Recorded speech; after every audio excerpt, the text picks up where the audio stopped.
Warning! This program contains strong adult language, violence, and brief nudity. It's everything you're looking for. Live from the Sims Tower in the Robinson Auto Group studio, we are AM 1600 WKKX.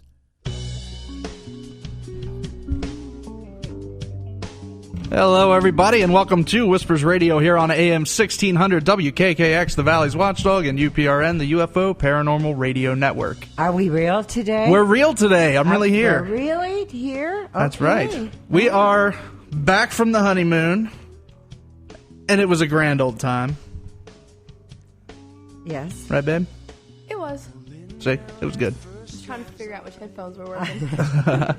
Good luck with that one. Yeah. I'm Jordan Cline. She's Sarah Cline. And the other she is the lovely Lola Miller. Yes. I missed you guys. We missed you. We missed you. I had fun, though. Did you? No offense. No, I'm none taken whatsoever. I don't know that I'd be back. So, We are moving. We didn't want to come back. I don't blame you. It was nice there. I mean, the weather was pretty much the same as it is here. What is it, like 90 here right now?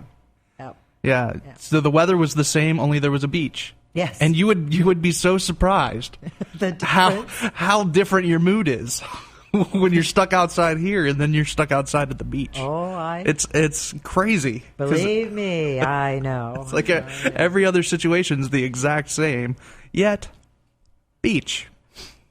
Yeah. That is where we're moving to at the end of this month. And, you know, I know it's been a question of what happens to Whispers when you move. Well, the kind folks at WLSC 1240 in Loris, South Carolina, right there near the beach, is going to be covering Whispers. So we will be going in and doing the show from there. Lola will be calling in from her phone, so she will still be a part of the show.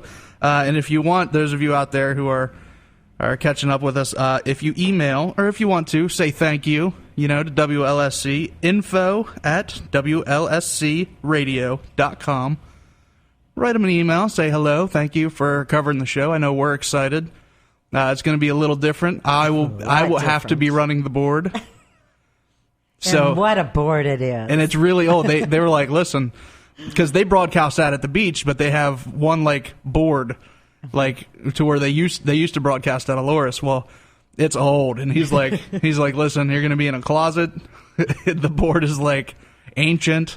I mean, it's got dials. Jordan shows me this, and he goes, see, this is what I'm going to be using. I'm going, wow, I've never seen that. I had no idea how to do it. Yeah, it's like a dial and a button you push. It's crazy.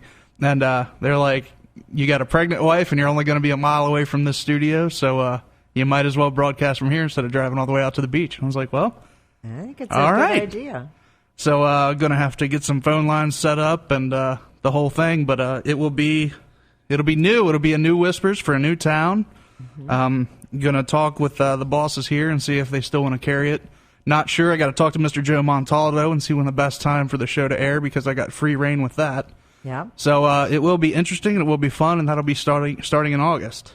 Well, I know Joe's always wanted us to be on Later. drive time in California, which would be between 4 and 6 or 4 and 7 out on the coast. So, what's that here? Let's see, 7 would be 10. So it would be any time, say, 8 o'clock, 9 o'clock, our time here, because 3-hour difference. Yeah. So. Well, we'll see. It'll be interesting. We'll see. The sky's the limit right now for Whispers, so it'll be really fun. Mm-hmm. Our guests tonight, we're talking about Mayans. We haven't had a Mayan show in a while. No, we haven't. And it's surprising because of the whole 2012 deal. Yep. But, The Lost Secrets of the Mayan Technology is the book. The author's James O'Con. James, are you with us? I'm here. Did I pronounce your last name right? Yes. All right. But call me Jim. Jim, yes, sir. Jim, The Lost Secrets of the Mayan Technology. Are you talking into the world stuff, or are we going beyond that? It doesn't exist. We're beyond it, and it's business as usual. All you got to worry about on 21st of December, which is actually New Year for the Maya, is that you've only got 4 days left for shopping before Christmas. Now, see, my theory with that was I'm not going to buy any Christmas presents until that date passes, just in case. I don't want to clog up my time before then with malls and crowds and spending money. And if nothing happens on the 21st, then I'll go out on the 22nd and buy presents. That's logical. Well, Jim, see, I did the opposite, and I told my family they have to have Christmas early. Right. I want presents. So you don't buy into the whole 2012 deal at all? No, I've, because of my study in Maya, I'm not an archaeologist, but I'm a technocrat, let's say that, okay? And that's why I chose the technology of Maya to study over the years, or to research and explore. And part of it was learning about their astronomy and how they discovered the precession periods of the Earth, that 25,600-year cycle that they divided in 5 parts, and each part is one of these creations, which will end on the 21st of December this year. And then a new one will start. So it's like we go to 13 Baktuns, and the next day it's going to be 00001, and start all over again, just like we did in Y2K. Remember the people that were going to live in a commune and stock up on bottled water? Yeah. Absolutely, they did. Yes, spam. Lots of I gave spam. a party in Mexico and at a certain ruin, and my family all came, but friends wouldn't come because they were afraid planes would fall from the sky. They were afraid that the computers would all go backwards. I could give you a lot of other reasons, but hey, we've been through a lot of these end of the world episodes already. But this one's got a lot. For some reason, this Maya calendar has really gotten everybody stirred up, and it's not helping my book.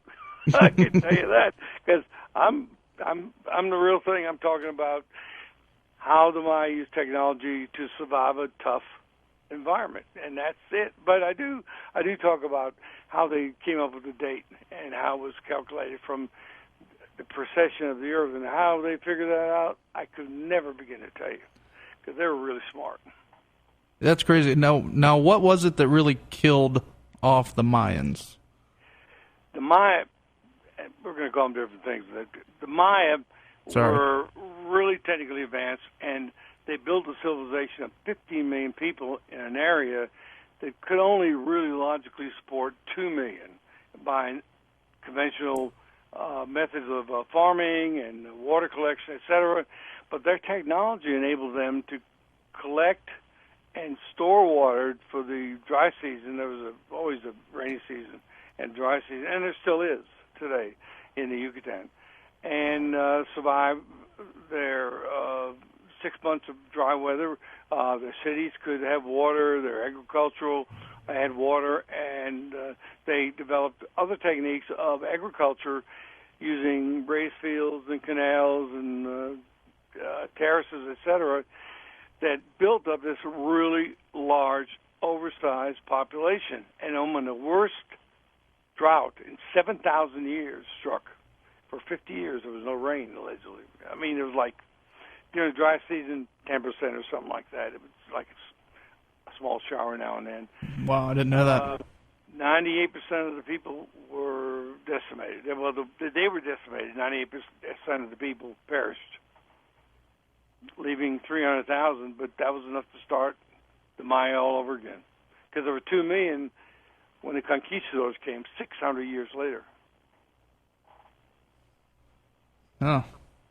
I got to think about that, because the Maya really are closely linked to our history. In fact, the last Maya stronghold fell, and the conquistadors did not defeat the Maya like they did the Aztecs in a year or less than a year. It took 197 years. It was 1697 before the last stronghold fell in Tayasil, Guatemala, and it was actually a negotiated peace. It wasn't even a battle. And at that time, Harvard was 63 years old. Yale would be founded in 7 years. We were a British colony, and the the Maya actually played right into our storyline here in the United States. Wow. Yeah, I guess when you look at it, see, that's always been something for me. Everything out west seems so distant, like it happened on a different timeline than us. Like when you talk about the Old West and all that, like it seems to me like two separate timelines, and it never really mixes in. Like, well, like the fire department I'm a part of, it was founded in like I can't even remember the year right now, but it was the same year of Custer's Last Stand. You know what I mean? So like you got the Old West is going on, and here over here in the East, we have cities and fire departments, and I don't know. It's a new feeling to me. It'd be like going out and getting morning paper in 1875 and reading a hostile band of American Indians had slaughtered this whole 7th Cavalry. I mean, you go, wow, but in the East, the Indians have been decimated, or they've been pacified, let's call it that. And it was like two different worlds. Yeah. Did they have wheels back when at the height of the Mayan culture? Did they have the wheel? They knew about the wheel. They had the wheel on toys, but they didn't have beasts of burden. They didn't have horses or mules or oxen or any other beast of burden that Europe had. Actually, the horse and the camel were evolved here in North America. And there was two herds about 1 million years ago. One went over the Bering Land Bridge into Asia, where they were domesticated and supplied the power for all the empires from the Roman to the Greek to the Egyptian. And the southern herds were wiped out and was called the Holocene extinction, which is something happened to all the great megafauna, the mammoths, the mastodons, the saber-toothed tigers. Nobody knows what, okay? But they were wiped out. And the next time the Americas saw a horse, it had a conquistador on its back in 1517 or 18. So, yes, we had beasts of burden, but we've lost them all. And all the Maya had as domesticated animals were the turkey, a duck, a stingless bee, and the dog. And that was it. And none of those qualify as beasts of burden. And you couldn't tame deer or wild hogs or something like that to pull a cart. So they developed an ingenious system called a tump-line, which is a head-mounted, back-supported, load-bearing kit, let's call it that, okay, that you could actually carry your own weight on. And most of mine are relatively small, 125 pounds, so they could carry their own load all day on 2 pounds of corn. By comparison, and I got this in the book, a horse would only carry 250 pounds, but he needed 12 to 15 pounds of grain a day. A man carrying a load was much better bargain.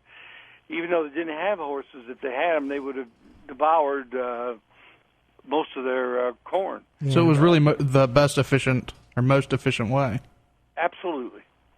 Well, and they still carry. That's still a popular way in a lot of countries of carrying burdens is absolutely. I was using going to say that. Right now in Guatemala and in Yucatan, in poorer neighborhoods or in smaller towns, I'll see folks carrying, loads of goods for their store or loads of firewood or unbelievably heavy loads on their back, and they still use them. And I ask them why, and they say, this is cheaper than owning a mule. I don't have to feed a mule this way. Well, and you don't have to beat a mule to get it, beat a person to get it working like a mule does, Right, because the person is self-driven to get the wood to work, etc. A mule, you got to get his attention, right? Yes. Or they get yours one way or the other. Right. Exactly. So that's what happened. They had the wheel, but they didn't have a need for it. In my book, I do a mathematical equation of, okay, so let's say they build a cart. Nice big wheels, 4 wheels, weighs 1,000 pounds, and a man can carry 100. So you need 10 men to pull the cart, and 10 men to pull, say, 1,000-pound load in the wagon. Well, that's 20 men to carry what 10 men could actually carry with a dump line. So it wasn't efficient. Yeah. Particularly before they built their superhighways, I call that the interstate system. The Maya had these rough jungle trails that were mired down in mud during the rainy season. So vehicles were not, unless you had some kind of a really strong animal, were not efficient at all. And they did not pursue it. They developed an alternate system which was really efficient. Yeah, that makes a whole lot of sense. And aside from just the weight and the cost of taking care of a horse or a mule, you'd have to have roads, a really big road system then. While if it was just human beings, you could keep smaller sized roads that wouldn't have to be maintained like you would if you had wheels running on them. I don't know where I heard about them not having the wheel, but well, that's one of the reasons that they're called Stone Age, because they didn't invent the wheel, according to some archaeologists. But my argument always been, how could they use the wheel for carts when they didn't have anything to pull them with except men? And that's what we were talking about a minute ago. But they did have roads. They had the most wonderful roads in the world, 10 meters wide, 30 feet. Oh. Raise a foot, a meter above the jungle to keep it above the floods during the rainy season and keep the jungle growth from growing onto the pavements. They were paved with concrete, like our roads today. Really? They were considered the best roads, even better than Roman roads, because Roman used stones to pave their road. And this was a real smooth surface and had 4 lanes, and their industrial output and their trading and their transportation, et cetera, was so busy that they needed 4 lanes, 2 in each direction, one for the fast, one for the slow movers, in order to efficiently operate those roads. Now, a lot of this comes from the colonial times when they were still using some of these roads, and they were definitely using these guys with the backpacks, these dump lines were the freighters. They were the stevedores of the Maya, all the way through the 20th century. And even now, but they were more commercial during the 20th century. And I see here, too, I'm on your website, cement. When did they come up with the idea for cement? Well, this is one thing I always stress in one of these interviews. They had time.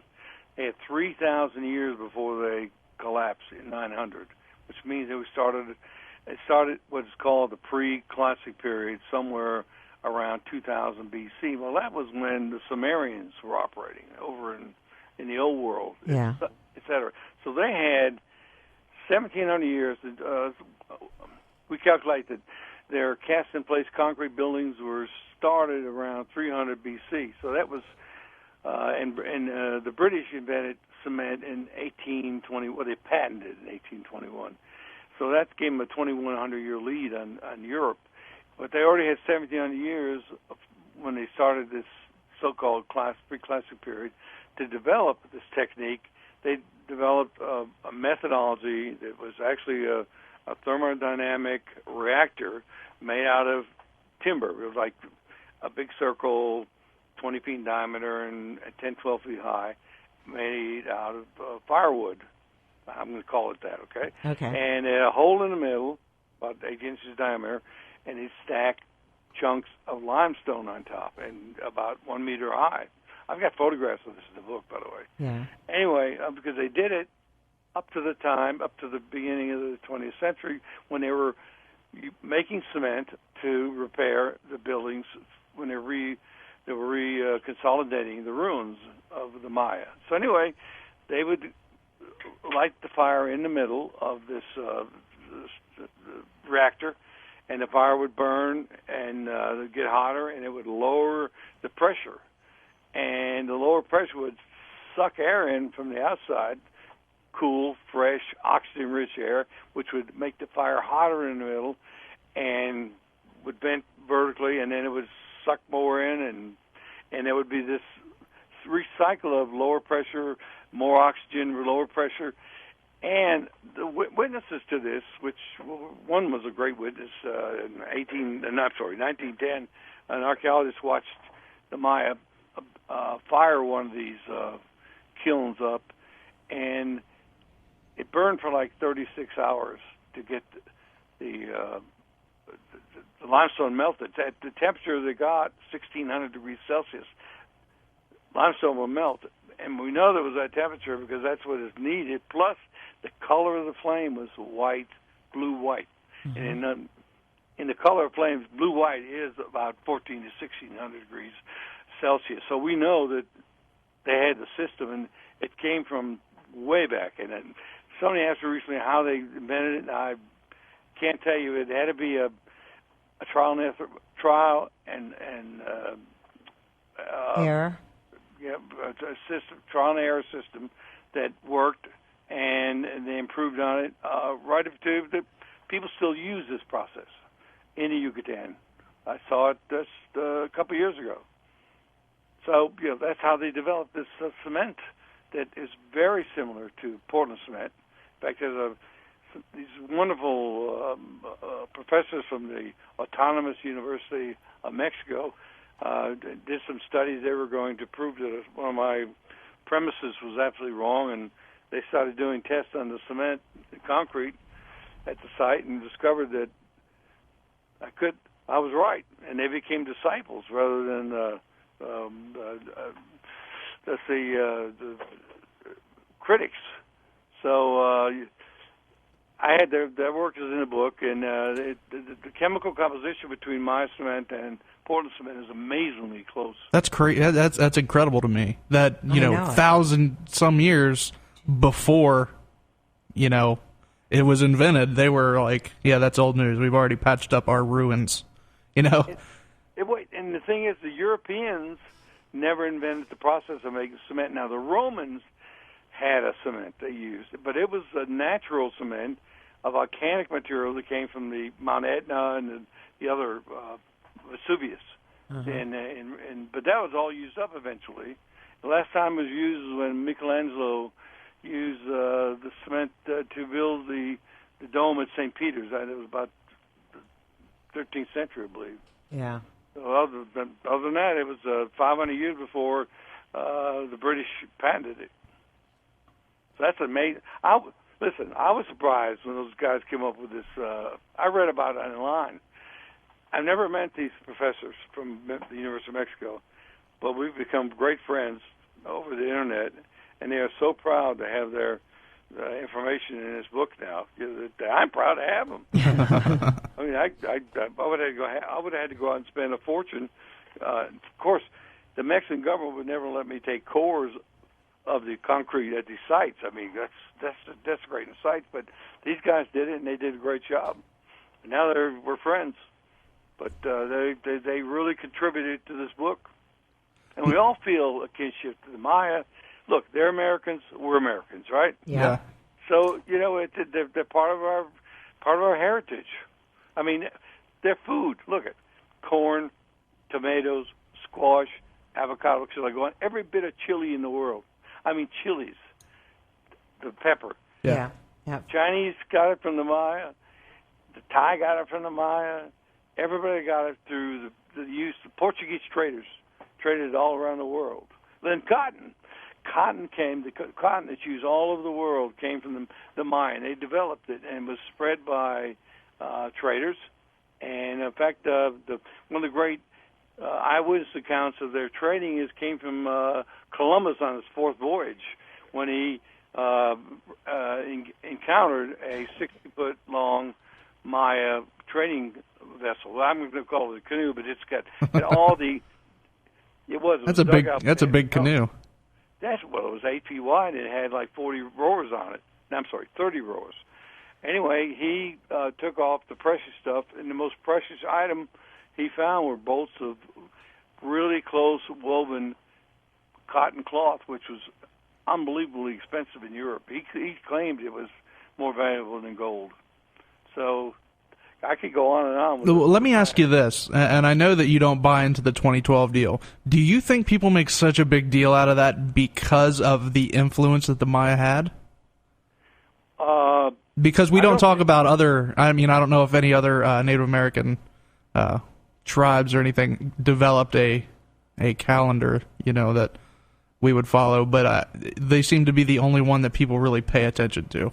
Exactly, because they developed a system of writing that was so exact that they could write anything that they could say. In fact, one wag said they could have written Gone with the Wind because they were so articulate, because it was a phonetic language and it had tenses in it, and past and present, and really, future tenses, etc. So you could write anything you wanted. It may not have been as smooth as our writing, but in their language, it was pretty smooth. We have a caller. Yeah, this is Bill. Hey, Bill, how you doing? Okay, I'd like to ask your guests two quick questions, okay? The first one, and then I'll hang up and listen. Yes, the sir. first one, could they not have used a pack of dogs as their beasts of burden? That's the first question. And the second one is, do you think the Mayans had any help from maybe E.T.? E.T. Yeah. Gotcha. Okay. Okay. Thanks, Bill. Thank you, Bill. The Maya did have several animals they domesticated. The turkey, which we still celebrate, and that's our Thanksgiving, because they took the wild turkey and developed into this big beast we use now, because it's a big bird. Anyway, the stingless bee and the dog and the duck. The dogs were rather small. The Chihuahua came from Mexico, and they were sort of like that kind of dog, maybe a little bigger. So it would be impossible to herd a bunch of dogs like that into a harness and pull any kind of load, because a man could carry 125 pounds in one of these tump lines, and it would take more. You ever try to herd dogs? Especially Chihuahuas. And remember, these dogs were a major source of protein. They ate these dogs because they were don't wait. Okay. And there's horses that are all over the country, all over the world. They eat horses, and I know. And I eat Bambi and stuff like that. I know we all make pets out of the dogs, but But when you're starving, that puppy looks rather delicious. Well, wait, there's another reason for them using dogs for food. When they went on a trip down the road or something like that, they couldn't pack a cooler. They had to take some fresh meat with them, right? Yeah. Well, dogs were little friendly guys, and all they did was eat little tortillas at the end of the day. And when time came, you just... Jim, now you're painting a picture of that. No, this is true. I know. Fresh tortilla right there. It's true, but... Right. You had your tortilla and a little dog meat, and you were, to keep for a couple of days. Anyway. It's like you're in traveling Taco Bell. They were friends. They were friends, and they were guards, just like they are now. But they happened to use them for food, and so did the Aztecs, and on and on and on. So they didn't have any kind of like how they have dog sleds out in Alaska. They didn't have any like dog carts, teams. Well, Steve, you had let's take a husky. That's a big dog. Yeah, they are 7,500 pounds, and we're talking about a 15-pound, little dog here that wants to go to Beverly Hills or whatever. Yeah. Well, see, with me, a Chihuahua is just something that's good for a punt, pass, and kick contest. Sorry, anybody that owns one. Whoa, FEMA. Right, and a sled has much less friction than a wheel even, or can run, and the snow is pretty smooth. Let's go to E.T. Yeah. The only E.T. that really helped the Maya was 65 million years ago, a huge meteorite hit the Yucatan Peninsula, and that was the meteorite that wiped out the dinosaurs.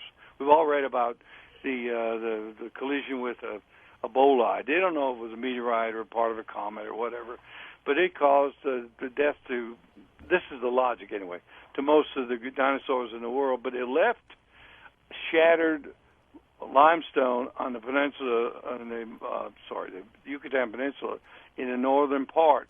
And what happened over the millions of years is these fractures dissolved, the limestone dissolved with water, and they developed natural wells, or cenotes. You've probably seen the pictorial of somebody throwing a maiden into this well, sacrificed to the gods. Yeah. Well, those are the wells that the Maya used to draw water from. In the northern part of the Yucatan, they did not need to collect water as they did in the rest of the country. They did not need to use reservoirs or bactuna or anything like that. They just drew the water out of the ground, and that was caused by an extraterrestrial. Other than that, I can't give you any other reasons, because these people had 3,000 years to work on their sciences, their technology, and building systems that enabled them to survive in a really difficult environment with water that rained like hell 6 months a year, and it was dry, absolutely dry the other 6 months. No metals within 1,500 miles. Well, no iron anyway within 1,500 miles of the Maya zone.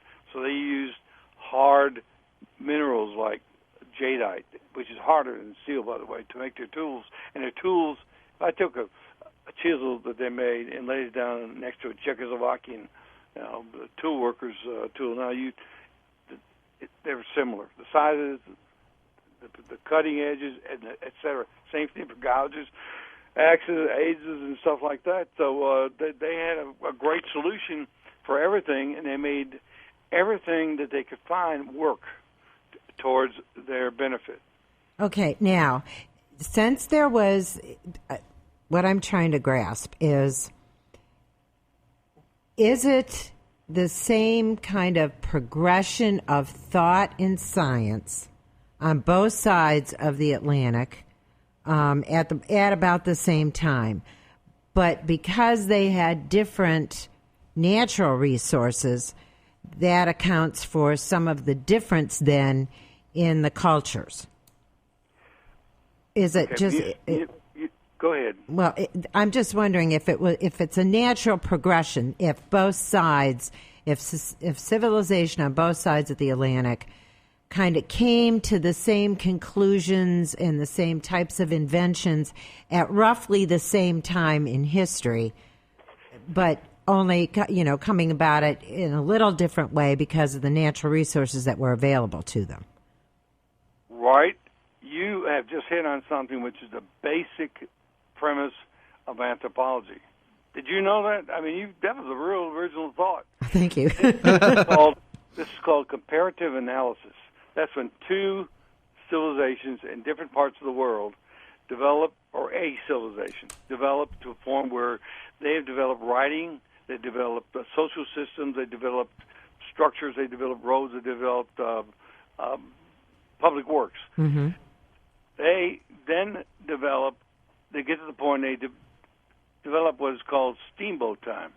When we invented a steamboat, when Robert Fulton invented it, it was time to invent the steamboat. So the Maya came up with solutions for tools, just as let's say they were parallel in the early days with the Sumerians. That's what I was going to say. Sumerians or Phoenicians? Well, they were Phoenicians, or what? Let's say way after. Around 2,000 years later. Okay. The Punic Wars were fought in 200 and odd BC.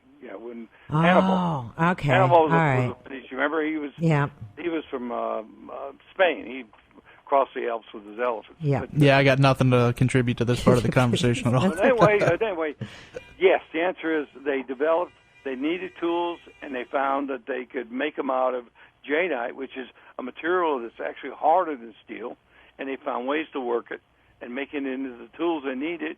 That they had developed, and they developed these tools as they were carving the different unbelievable sculptures. They some in their style and their buildings with the artwork on the facades is, I keep calling it otherworldly. There's no other style on Earth like this Maya exotic style, and it's just unbelievable. And for all those years, archaeologists said they only use stone tools, and I would say, what stone? Well, just stone tools like chert. I'm going chert, like that's limestone, flint. Okay, that would never work. Look at that edge right there. You could never get an edge like that with a bas relief or something like that. Yeah. And they would stop. Now my colleague Felipe Kleinfelter has been studying the Maya tools for years and has a huge collection of the items that we just talked about that are chisels and aws and gouges and everything else. So they developed that, and then to develop cement, which enabled them to develop these multi-story buildings and the big pyramids and the temples and the palaces by building two walls, two sides of a wall with work brick, work stone, filling inside with cast and glazed concrete, just like a 3-foot lift, okay? And then another series, another 3 feet, and they got to the top, and they do a vault, like a triangle vault inside. And that was our basic. The Maya vault, the Maya arch was our basic building block. They could take these and build them alongside each other and make a single-story palace, or they could stack them vertically and make a up to 5 or 7-story palace. And this is back. This is back when the Romans were doing great work, but they weren't doing 7-story cast-in-place concrete buildings. And then the roads and the concrete reservoirs for storing the water, the seagoing canoes, the bridges, on and on and on. They all were, when steamboat time came, when need came for something, when they had to cross that river, there was floods 6 months a year, and there were very few rivers in the Yucatan because of this limestone I keep referring to would suck up all the rainwater immediately, and they wouldn't have rivers or streams. Very few. And the one that I talk about with the bridge was one of the few rivers, and in fact it was the biggest river in the Yucatan, and they found a way to span that raging river and give life to the city. So you're exactly right. It was steamboat time for all these things. See, and I have read somewhere that at the same time there was a civilization in Africa that was on the same par as the ones that were going on in the Americas and in the Middle East, or what would be considered the Middle East now. But because of the natural resources that the African nations had to deal with, theirs literally dried up and blew away. So there really isn't any archaeological evidence to show that these civilizations were there, except for some anecdotal things, I guess. But, that about the same time, except in the north, I don't think you really had much going on in like England and further north. But well, we call that the Dark Ages. Actually, after the Roman Empire fell, and it had, you remember seeing the map of the Roman domination? Yeah. I mean, it was England and Scotland and everything. Well, the Mediterranean was a Roman lake. Let's call it that. And when they fell, all the education went, the schools went, etc.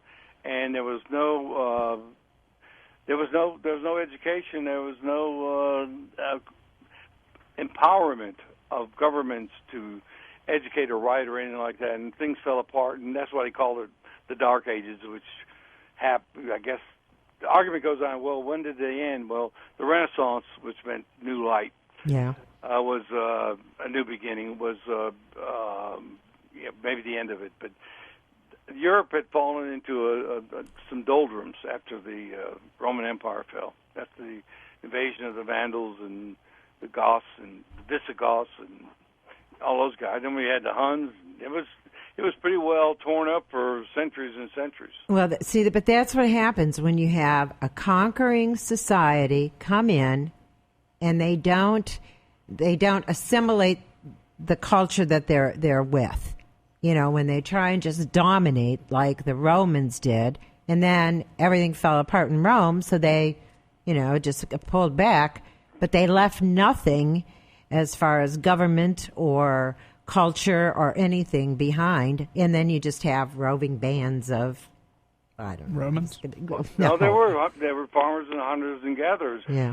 One of the strengths of the Maya in their position was they had 50 city-states, not an empire, but 50 independent Cities city-states like ruled Greece. themselves, Yeah. and they traded with each other. And now, I'm going back to your comment about the invaders. We didn't have any barbarians at the gate in the Yucatan. There was nobody there until the Aztecs came around, and that was like 1300, 1400. That was 500 years after the Maya had Peaked. collapsed, Yeah. And they came in, and the Maya negotiated with them. They didn't conquer them, and they were paid duty to the Aztec. And in fact, it was their rubber balls, their bouncing rubber balls, that fascinated them, and they were used in the ball game, which is a very important part of not only Aztec but Maya life.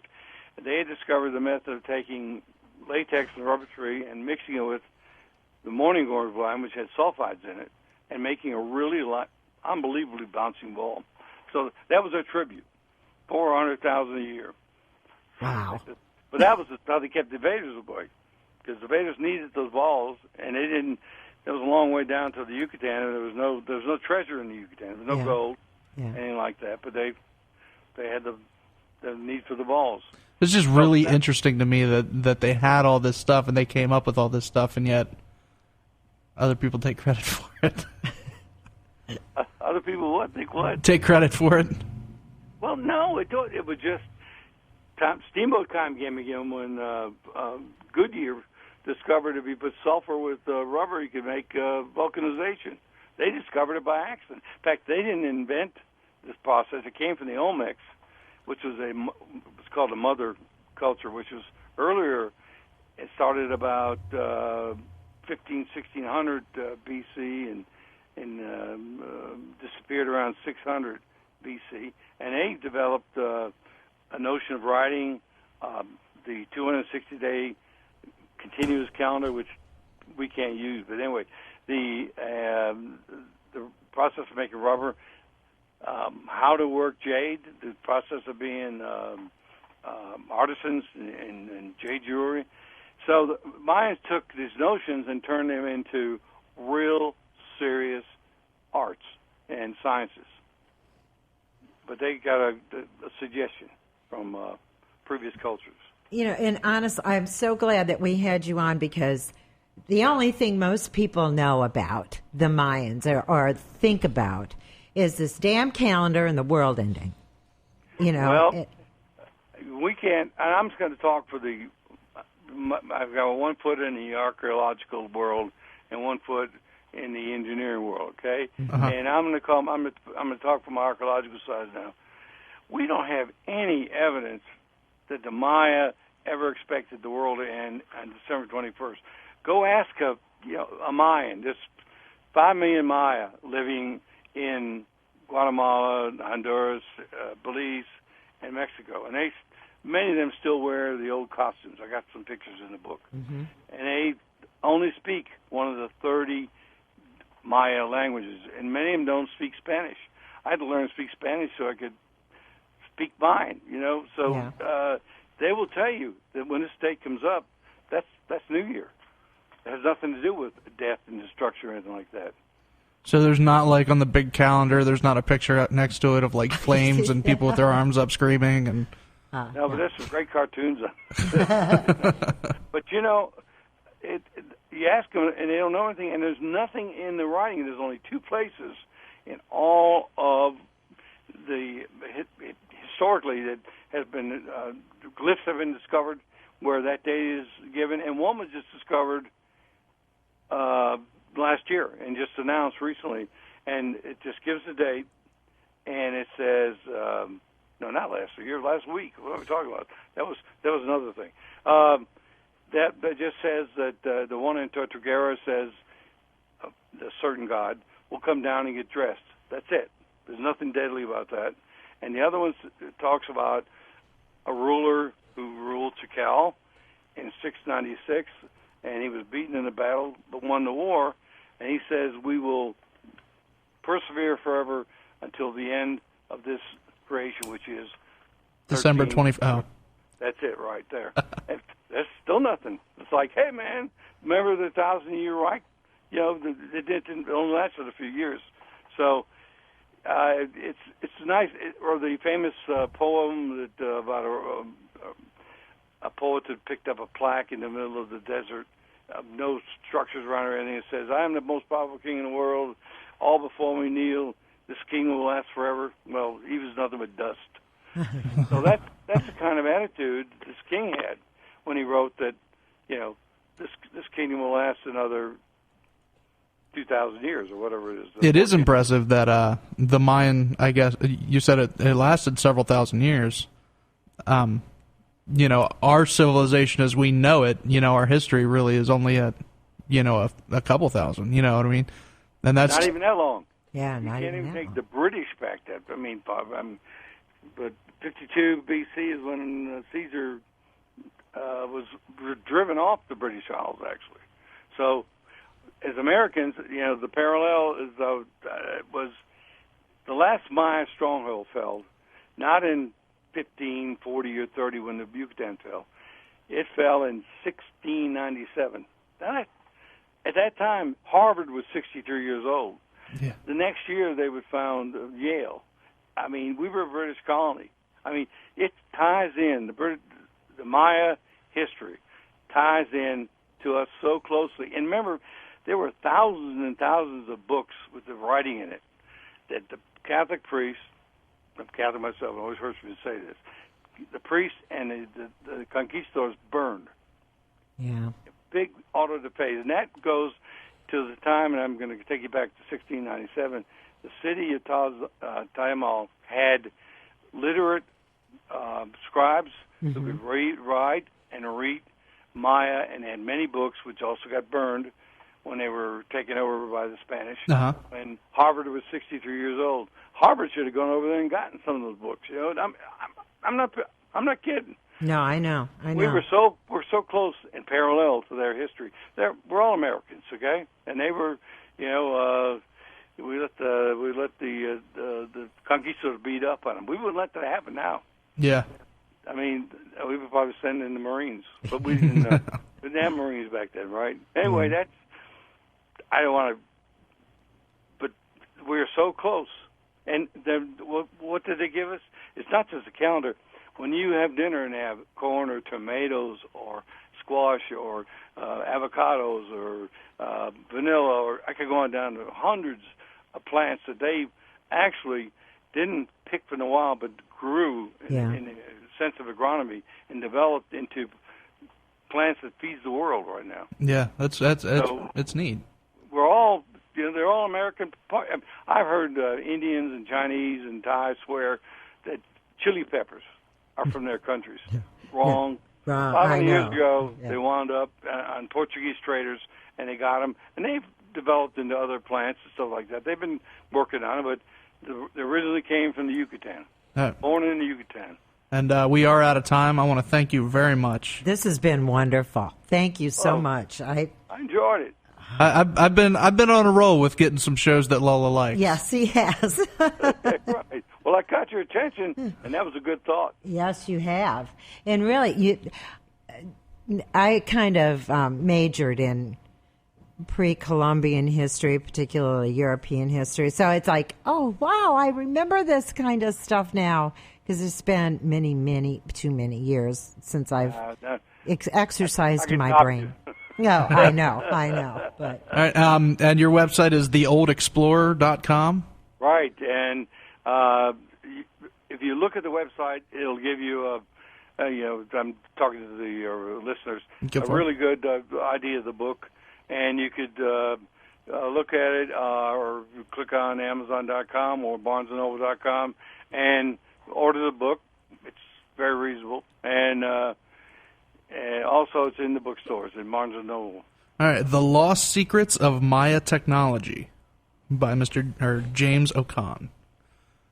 I want to thank you again. Thank you very much, and we'll be in touch with you. I had a lot of fun. Thank you. Thank you, Jim. Thanks. Jim. Bye-bye. bye-bye. You're welcome. Yes, thank you. I've been working because I'm thinking. Love it. I've been thinking back to the days where Nick booked the guests, and you and I kind of just sat here with our eyes smoked, or our ears smoking, and our eyes crossed. Yeah. I was like, I'm going to start booking Dalola. glazed look. Yeah. Oh, I love that kind of stuff. I really, a long time ago, should have gone into anthropology. Really should have. And my dad said, seriously, kid, how are you ever going to make money at that? What are you going to be? Work in a museum. Well, you know what? Now I'm thinking, yeah, I should have done that. That would have been. But, yeah, I love that stuff.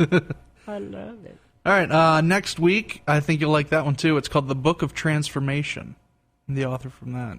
Oh, yeah? Yeah, you might like that one too. Transforming from to? I don't know. Okay. It had a We'll all learn together. There was a pretty picture on the cover. I liked it. That's not how I book guests. Don't kid anybody. That's not how I book guests. Oh, your wife is giving you away. Oh, geez. Again, in August, I will be broadcasting from WLSC 1240 in Loris, South Carolina. If you want to email them, give them a thank you and a hello, info, INFO, at WLSCradio.com. Okay. And shout them a hey. Mm-hmm. Until next week, everybody, don't be afraid, only believe.